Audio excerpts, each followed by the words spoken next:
বাংলাদেশি রোগীদের চিকিৎসা পরিষেবা বন্ধ করতে হবে। এইখানে বাংলাদেশের কোনো পেশেন্টকে আর কোনো পরিষেবা দেবেন না। কোন রকম বাংলাদেশি পেশেন্টকে অ্যাডমিট অথবা কোন রকম মেডিকেল পরিষেবা দেব না। বাংলাদেশি সিটিজেনশিপ যারা আছে, হ্যাঁ, তাদেরকে আমরা হোটেলে আমরা রুম দিচ্ছি না। শিলিগুড়িতে আর কোনো হোটেলে থাকতে পারবেন না বাংলাদেশিরা। একটু একটু করে পূর্ব পাকিস্তানের দিকে চলে যাচ্ছে বাংলাদেশ। আতঙ্কের আরো এক নাম চট্টগ্রাম। হিন্দুদের ওপর যে ধরনের অত্যাচার হচ্ছে, এইটুকু জনসংখ্যা এখন হিন্দুদের রয়েছে ওখানে। জয় বাংলা মানতে পারছে না, বাংলা ভাষাতে অ্যালার্জি হয়ে যাচ্ছে বাংলাদেশের। ভাবুন, লাঞ্ছনা শ্লীলতাহানির অভিযোগ উঠেছে। হিন্দু দেখলেই গণধোলাই এর কথা বলা হয়েছে প্রকাশ্য রাস্তায়। মৌলবাদীদের হাতে বাংলাদেশ যাচ্ছে। 1 কোটির বেশি হিন্দু শরণার্থীকে নেওয়ার জন্য সবাই মানসিক প্রস্তুতি নেন।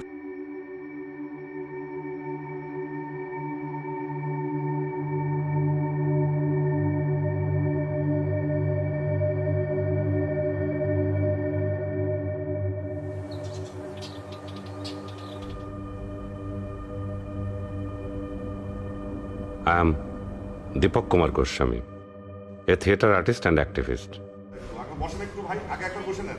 I was on the streets during the July uprising in Bangladesh.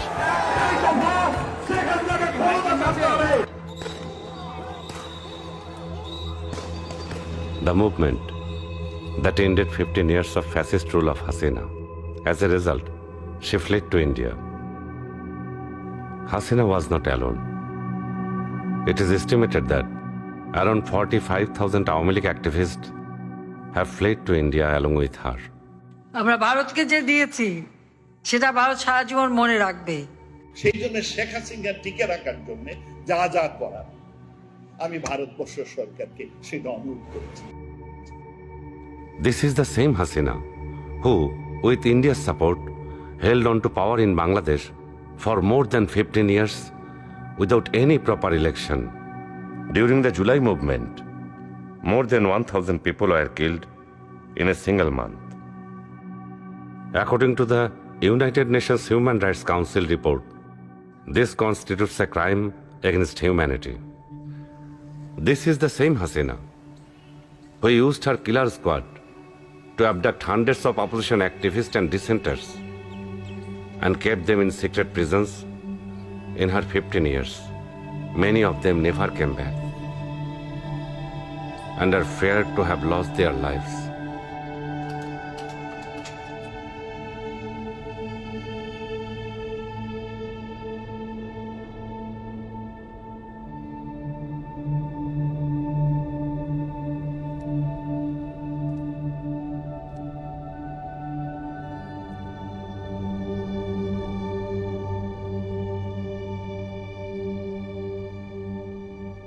For whom their sisters are still waiting. Mothers are still crying.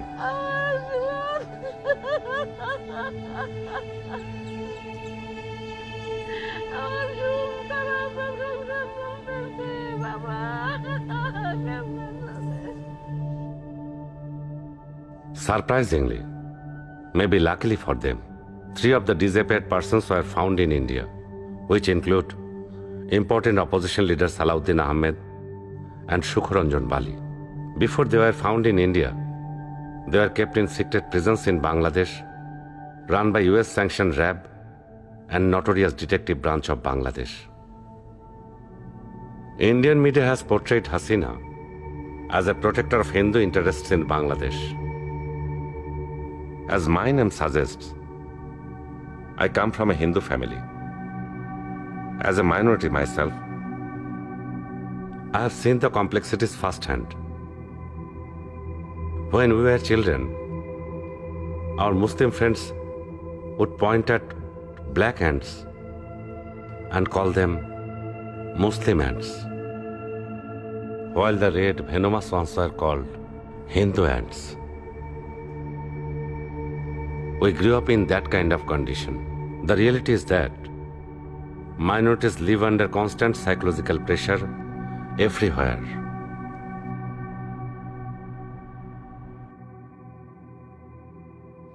But is everything Indian media saying about Bangladesh false or has some truth in it? স্বামী স্বামী হ্যাঁ তুমি তুমি এই আপনি মিলুকে দেখুন, mark করুন, কেউ আসতে, আচ্ছা তুমি থামলে কেন, আচ্ছা আপনি আমাকে দেখুন, প্রোগ্রাম দেখতে এরকম ভাবে। That question led me to a decision. I will make a documentary. I will travel, speak to people, and uncover the truth.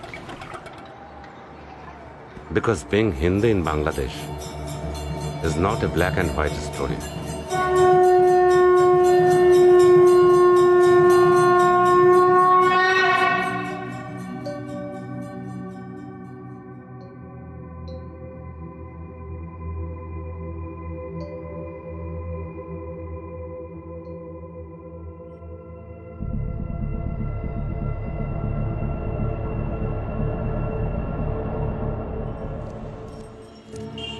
The scenes you are watching now are from Hindu populated Shakhari Bazaar.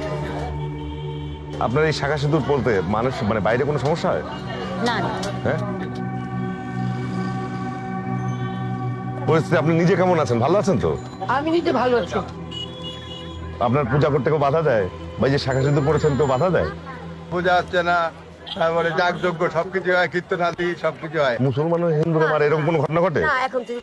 বাংলাদেশে শিল্পকলা academy একটা বিরাট সরস্বতীর মূর্তি তৈরি করে ঢাকা বিশ্ববিদ্যালয়ের জগন্নাথ হলে বসিয়েছিল। সেটা 2-4 দিনের মধ্যেই ভেঙে ফেলা হবে, দেখতে থাকো এগুলো।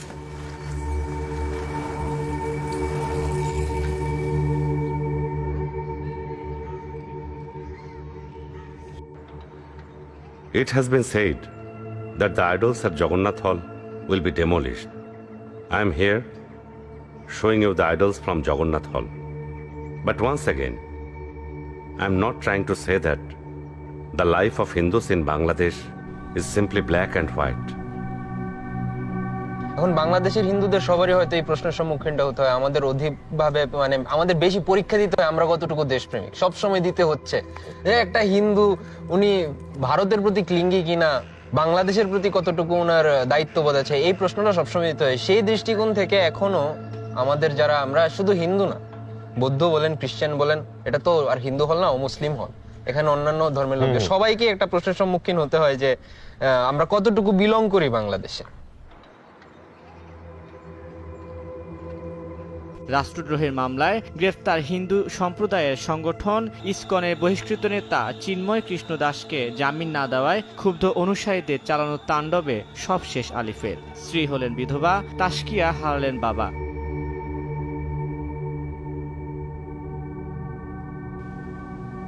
But Alif was falsely claimed as Chinmoy's lawyer by Indian media.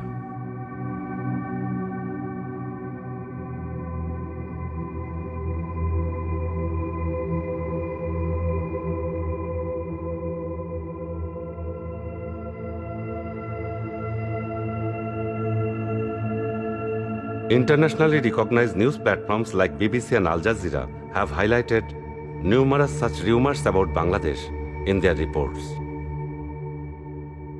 Many fact-checking organizations have debunked these propagandas. Today we have come to one such fact-checking office to learn more about how they differentiate fact from fake news. এখানে বলা হচ্ছে যে মুসলিম শিশুকে হিন্দু দাবি করে বলা হচ্ছে তাকে তার গলা থেকে তুলসীর মালা খুলে নেওয়া হয়েছে। ইট ওয়াজ রং, ফলস। যেমন এখানে কি বলা হচ্ছে, ছাত্রলীগ কর্তৃক শিক্ষার্থীদের ধাওয়া করার ঘটনা, দাবি করা হচ্ছে যে জিহাদি কর্তৃক হিন্দু মেয়েদের হত্যা। ইট ওয়াজ রং, ফলস। এখানে দেখেন বলা হচ্ছে যে মাশরাফির বাড়িতে আগুন দেওয়া হয়েছিল ঘটনাটি, কিন্তু দাবি করা হচ্ছে লিটন দাসের বাড়িতে আগুন দেওয়া হয়েছে। আর লিটন দাসের বাড়িতে আসলে আগুন দেওয়া হয়নি, মাশরাফির বাড়িতে। হিন্দু ক্রিকেটার ফ্রেমিং করাটা আপনি যেভাবে ফ্রেমিং করে দেখেন, বলা হচ্ছে যে বাংলাদেশের মন্দিরে এটা হামলা হয়েছে এবং এটা তারিখটা যদি আপনি খেয়াল করেন এটা হচ্ছে ডিসেম্বর 8 তারিখ 2024-এর, তাই না? সো এই ইনসিডেন্টটা এখানে দেখা যাচ্ছে। এখন আমরা কি করতেছি, আমরা তো এই ভিডিওটাকে হচ্ছে রিভার্স ইমেজ সার্চ করব, করার পরে আমরা কি পাচ্ছি, এই যে এখানে দেখা যাচ্ছে এই যে ভিডিওটা খেয়াল করে দেখেন, আগস্ট 5, 2021-এ পাওয়া যাচ্ছে। মানে এটা 2024-এ না, এটা হচ্ছে 2021-এর, এটলিস্ট 3 বছর আগে, তাই না? এরপরে আরো যখন রিসার্চ করা হলো, তখন দেখা গেল যে এটা আসলে পাকিস্তানের ঘটনা। এখানে বলা হচ্ছে কয়েকটা লাশ, কয়েকজন নারীর লাশ এখানে আছে, এবং ওইটার বলা হচ্ছে যে এখানে তাদেরকে রেপ করা হয়েছে, মানে হিন্দু ছিলেন তারা, এবং তাদেরকে রেপ করা হয়েছে এবং পরবর্তীতে মারা হয়। কিন্তু আমরা যখন ওই সেম জিনিসটাকে ইনভেস্টিগেট করি, তখন জানতে পারি যে এটা আসলে ভারতের ঘটনা, ভারতের উত্তরপ্রদেশের ঘটনা। ওইখানে আসলে কোনো একটা ইনসিডেন্টে পদদলিত হয়ে তারা মারা গেছে। Why is the Indian media running such disinformation campaign against Bangladesh? To understand this, I will now speak to some of my journalist friends from India. আমার কাছে যেটা খুব আশ্চর্যের যে আমাদের দেশের মিডিয়া, বিশেষ করে ভারতীয় মিডিয়া, তারা বোধহয় বাংলাদেশের এই রাজনৈতিক পট পরিবর্তনটাকে একদম সহজভাবে মেনে নিতে পারছে না। এর মূল লক্ষ্যটা হচ্ছে যে পশ্চিমবঙ্গে অতি দক্ষিণপন্থী শক্তির যে ভোট ব্যাংক সেটাকে শক্তিশালী করা। পশ্চিমবঙ্গের মানুষের মনে বরাবরই একটা দিল্লির মিডিয়া বা এখানকার হিন্দুত্ববাদী বা ভারতীয় জাতীয়তাবাদী ন্যারেটিভ পশ্চিমবঙ্গের মানুষের মধ্যে এমন একটা বিষয় তুলে ধরেছে যে আওয়ামী লীগই হচ্ছে ওখানকার হিন্দুদের রক্ষাকর্তা, ওখানকার আওয়ামী লীগ হচ্ছে প্রগতিশীল শক্তি, আওয়ামী লীগ এবং তার শরিক দলগুলো যারা সরকারে ছিল তারা প্রগতিশীল শক্তি, বাকি অন্য সমস্ত দল, অন্য সমস্ত রাজনৈতিক কণ্ঠস্বর তারা হচ্ছে প্রতিক্রিয়াশীল, তারা ইসলামিস্ট, তারা হচ্ছে মৌলবাদী ইত্যাদি ইত্যাদি। দিল্লির যে আধিপত্যবাদ তার বিরুদ্ধে যদি আমরা সার্বিকভাবে দুই বাংলার লোক কথা না বলি, তাহলে আগামী দিনে আরো বড় বিপদ অপেক্ষা করছে আমার জন্য। এবং যারা মনে করেন হাসিনা থাকলেই ভালো হতো, তাদের জন্য আগামীর অনেক অনেক শুভেচ্ছা। একটি বিষয় কিন্তু শুরুতেই স্পষ্ট করতে হবে যে কিছুই ঘটেনি, এই বক্তব্যটি সঠিক নয়। আবার হিন্দু বৌদ্ধ খ্রিস্টান ঐক্য পরিষদ যেভাবে বা ভারতীয় মিডিয়া যেভাবে বলছে যে হাজার হাজার ঘটনা ঘটেছে, এই বক্তব্য সঠিক নেই। যেমন বাগেরহাটের প্রিয়ন্তী চ্যাটার্জির বাবার ঘটনাও আমি জানি। আমার বাবার কোনো রাজনৈতিক যোগসূত্র ছিল না, শুধুমাত্র জায়গা জমির শত্রুতা থেকেই।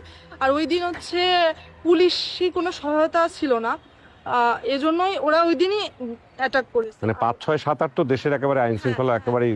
সেদিন রাত 11:30 বা 12টার দিকে দুষ্কৃতিকারীরা আমাদের বাড়িতে হামলা করে। আমাদের বাড়ির জানলা দরজা গ্রিল সবকিছু ভেঙে, পেছনে একটা কাঠের দরজা ছিল সেটা ভেঙে বাবাকে এসে প্রথমে পাথরের হাতুড়ি দিয়ে মাথায় 3বার আঘাত করে। পেছনে আঘাত করার পরে বাবা সাথে সাথে জায়গায় মারা যান। যেটা হচ্ছে যে আপনি যেটা বললেন যে 5ই আগস্টের পরে আমরা দেখেছি এদেশে মাইনরিটিদের উপরে অত্যাচারের ঘটনা নিয়ে ফুলিয়ে ফাঁপিয়ে নানা রকম প্রোপাগান্ডা করা হয়েছে, বিশেষত ইন্ডিয়ান মিডিয়ায়। আপনার কি মনে হয় না এই ধরনের প্রোপাগান্ডাগুলো সত্য ঘটনা ধামাচাপা দিচ্ছে বা সত্য ঘটনাগুলোকে মানুষের সামনে হাজির করতে দিচ্ছে না? আসলে প্রোপাগান্ডার জন্য কোনটা মানুষ ভুল কোনটা সঠিক কোনোটাই তারা বুঝতে পারে না। এটাও হ্যাঁ অনেকটাই কারণ, ইন্ডিয়ান মিডিয়াও অনেকটাই এর জন্য দায়ী। এই জন্য মানুষ ফোন দিয়ে আমাকে ওই দিনেই জিজ্ঞাসা করছে যে আপনার নিউজটা কি সঠিক নাকি ভুয়া। অতিরঞ্জিত মিথ্যা প্রচারের কারণে কিন্তু দেখেন সত্য ঘটনাগুলো হারিয়ে যাচ্ছে। যেমন হিন্দু বৌদ্ধ খ্রিস্টান ঐক্য পরিষদ তাদের প্রতিবেদনে দাবি করলো যে 9 জন হিন্দু সংখ্যালঘু নিপীড়নে নিহত হয়েছে। সমকালের অনুসন্ধানে দেখা গেল যে 8টি ঘটনাতেই সাম্প্রদায়িকতার কোনো রকম কোনো যোগসূত্র নেই। সরকার কিছুদিন আগে মনে বলেছিল যে ইতিমধ্যে 70 জন বা 90 জনকে। হ্যাঁ, গত পরশুদিন পুলিশ যেটা জানিয়েছেন সর্বশেষ ডাটা, সেটা পুলিশের ভাষ্য অনুযায়ী সেটা হচ্ছে 100 মামলা লস হয়েছে, এর মধ্যে 100 মামলায় 112 জন গ্রেপ্তার আছে। রিপন চন্দ্র শীল অভ্যুত্থানের আগে 4 আগস্ট শহীদ হয়েছে। রিপন চন্দ্র শীলের মা, তার বোন, তার স্ত্রী, তাদের সবার সঙ্গে আমরা কথা বলেছি। রিপন চন্দ্র শীল আমাদের ছাত্র জনতার অভ্যুত্থানের একজন শহীদ। উনি গত 4 আগস্ট গুলিবিদ্ধ হয়ে পুলিশের গুলিতে শহীদ হয়েছেন। আপনি দেখেন রিপনের যিনি ছোট ভাই শিপন কিন্তু 3 আগস্ট গুলিবিদ্ধ ছিলেন। শিপন তার ভাইয়ের উপরে যে হামলা ছিল সেই হামলার প্রতিবাদে পরের দিন রাস্তায় নেমেছিলেন। এর সঙ্গে সাম্প্রদায়িকতার কোনো সম্পর্ক নেই।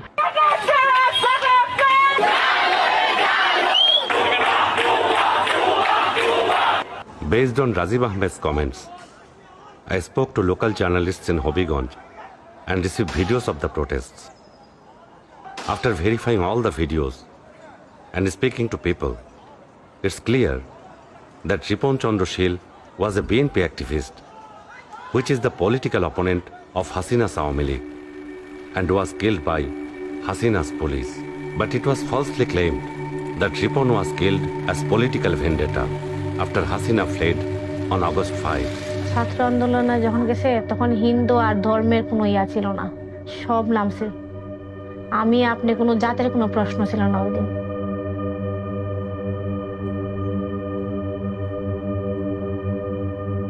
আমি কেউ কিছু বলতে পারি না। আজকে মনে হয় ছেলেটার 8 মাস হয়েছে, এখন পাপা বাবা কইরা ডাকে। বাবা বাবা করে খুঁজে ডাকে, তোরা যদি মারারি হইতে একটা হাতে ভাইকে দিয়া লাইতে, একটা পা ভাইকে দিয়া লাইতে, তাও তো বাপ ডাকতে হারলো না। বড় হলে যখন জিজ্ঞেস করবে আমি কি বলবো, এটাই শীত ভাবি। আচ্ছা রাজীব ভাই, এই যে হিন্দু বৌদ্ধ খ্রিস্টান ঐক্য পরিষদের নেতারা সংখ্যালঘু নির্যাতনের উপরে একটা ভুল এবং এক্সেলারেটেড রিপোর্ট দিল, আপনি ওনাদের জিজ্ঞেস করেন নাই কেন এটা করলো তারা? ওই রিপোর্ট করার সময় আমরা হিন্দু বৌদ্ধ খ্রিস্টান ঐক্য পরিষদের যিনি নেতা মনীন্দ্র কুমার নাথ এবং এই যিনি প্রতিবেদনটা তৈরি করার যে কমিটি ছিল, তথ্য সংগ্রহ কমিটি, ফ্যাক্ট ফাইন্ডিং কমিটির যিনি সদস্য সচিব ছিলেন, তার সঙ্গে আমরা তখনই কথা বলেছিলাম। ওনার সাক্ষাৎকারটা লাকিলি আমরা এটা রেখেছি। ওনার সাক্ষাৎকারটা আমরা শুনতে চাই। আমাদের রিপন চন্দ্র শীল উনি অভ্যুত্থানে শহীদ হয়েছেন গুলিতে, তো এটারে কি দাদা আমরা সংখ্যালঘু নিপীড়ন বলতে পারি কিনা? আবার যেমন ধরেন নবীনগরের যে ঘটনাটা অ্যারেস্ট হয়েছে, ওদের ফ্যামিলি, ওর মা রূপালীর সঙ্গে কথা বললাম, ওইখানে যে ঘটনাটা ঘটছে সে মোটরসাইকেল ডেড বডি তো নদীতে ভাসা গেছিল। হ্যাঁ যে তার মায়ের সঙ্গে আমরা কথা বলছি, তার এজাহার আমরা আনছি। তার মা যে কথাটা বলছেন সেটা হচ্ছে যে সে একটা মোটরসাইকেল বিক্রি করছিল স্থানীয় আশিক এবং জুয়েলের কাছে, তো সেইটা 30,000 টাকা সে পাওনা ছিল, সেটা সে দিচ্ছিল না, এই নিয়ে তাদের মধ্যে ঝগড়া হয়েছে এবং আগের দিন একটা মোবাইল কুড়াইয়া পাওয়ার পর সেটা নিয়ে বিক্রি নিয়ে টাকা নিয়ে তাদের মধ্যে সমস্যা হয়। এরপর তারা হত্যা করা হয়। বাসা থেকে তারা ডাকি নিয়ে গেছে আশিক এবং জুয়েল হচ্ছে জুয়েল দাস। তো এই ঘটনাটা কি দাদা আমরা এটা কি আমরা সংখ্যালঘু নিপীড়ন বলতে পারি কিনা? কারণ এটা তো এখানে শুনে বলি, তদন্তকারী আমরা একটা রিপোর্ট করেছি, ওই সময়তে এই লোকগুলি মারা গেছে, এই লোকগুলির পিছনে কোথায় কিভাবে কাজ করছে সেটা তো আর আমি তো আর ওই ধরনের ইনভেস্টিগেট করে আমার তাৎক্ষণিক সেই রিপোর্ট দেওয়া সম্ভব হয়নি। When Hindus were oppressed by Hasina's men, or Hindu property was grabbed by Hasina's police chief Benazir, why did Hindu Buddha Christian ঐক্য পরিষদ and Indian media remain silent? As per Human Rights Organization Odhikar's report, 29 Hindu people, including Simon Rai and Sharna Das, were killed by Indian BSF at the Bangladesh border during Hasina regime. She is the mother of the victim, Sharna Das, who was killed by the Indian border guard. After losing her daughter, she is totally broken. If the Indian media is honestly concerned about the minorities in Bangladesh, I would also like to know their thoughts on the minorities of India. What are they thinking about the oppression on Muslims and scheduled caste Hindus in India? Immediately after Hasina fled to India, Indian media launched a propaganda campaign against Bangladesh. It raised a question in our mind. Is the Indian media really working to protect the interest of Hindus? Or is it serving the interest of fallen fascist Hasina?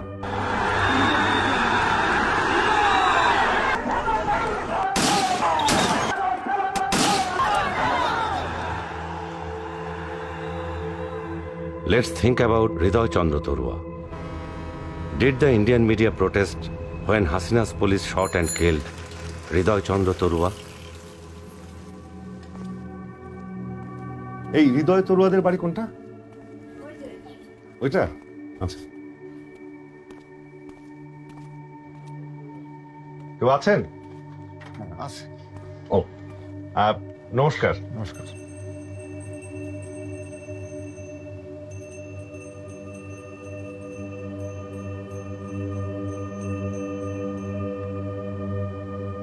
সন্তানকে আমি কোনোভাবেই ফেরত পাবো না।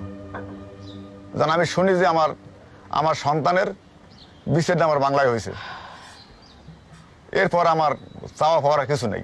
মা আপনার কি কি করা লাগবে আপনি সব দেন আমার দ্বারে, আমি সব কুটি দিয়ে আপনি শিগগির ভাত খাইতে পারেন। চুলাটা ধরাইতে চাল দুঃখ কয় মা আপনি মাপিয়ে থইন, আমি দইয়ে চড়াইয়ে দেবো। ওর মতো ছেলে আমি এই যুগে খুব কম দেখি যে মায়ের দরদ এতটা বলতে।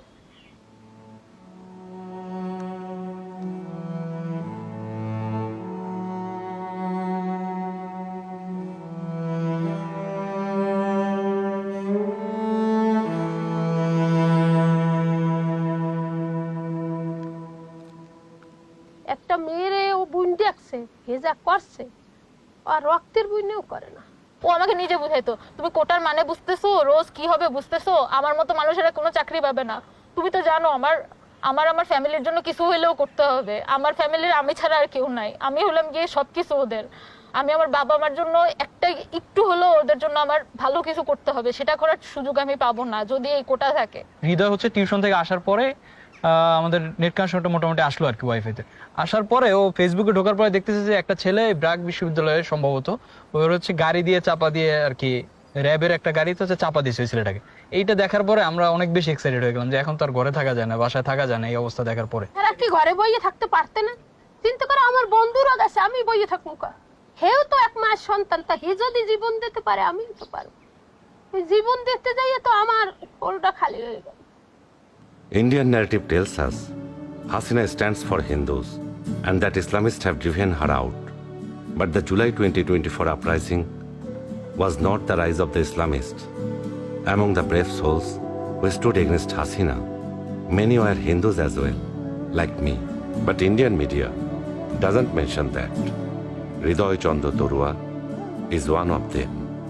হৃদয়কে শুধু ভাই মনে করেছি না, হৃদয় যেমন আমাকে মানতো আমি ওর বোন, এন্ড আমি ওকে ভাবতাম আমার ভাই। এখানের মধ্যে হিন্দু মুসলিমের তো কোনো কোশ্চেনই আসতেছে না। হৃদয় আমাকে মানুষ ভাবছে, মানুষ হিসেবে বোন ভাবছে, সিমিলার ওয়েতে আমি ওকে মানুষ হিসেবে আমার ভাই ভাবছি। তোমার গায়ের রক্ত যেরকম আমার গায়ের রক্ত হেরম, তাই এই ভেদাভেদটা থাকবে কেন? এটাই হচ্ছে বড় কথা। কতটা তুমি হারালে বন্ধু, কেঁদেছে অন্তর, জানো না তুমি হারাবার ব্যথা, জানে পলাশির প্রান্ত। কতটা তুমি হারালে বন্ধু, কেঁদেছে অন্তর, জানো না তুমি হারাবার ব্যথা, জানে পলাশির প্রান্ত। হারিয়ে গেছে যেখানে মায়ের সোনার নোলখানি, গোলা ভরা ক্ষেতের ফসল, সাজানো ফুলদানি। এ হারানোর বেদনা তুমি রেখো অন্তরে, দেখবে তোমার দুঃখ লুকাবে পলাশির প্রান্তরে।